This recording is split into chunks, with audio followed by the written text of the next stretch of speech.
کہتا ہوں یہ خوف زدہ ہیں، الیکشن ہارنے سے ڈرے ہوئے ہیں. ان کا کوئی پاکستان کا مقصد نہیں کہ پاکستان اوپر جا رہا ہے یا نیچے جا رہا ہے. ان کا مقصد ایک ہے، کیسے اپنا چوری کا پیسہ بچانا ہے انہوں نے.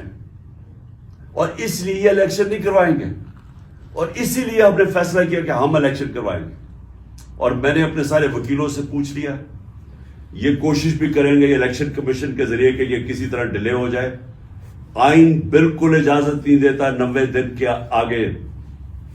ہم نے فیصلہ کیا ہے، اور میں بڑا شکر گزار ہوں اپنے دونوں چیف منسٹرز کا کہ انہوں نے بالکل میرے ساتھ چلے ہیں، میرا ساتھ دیا ہے.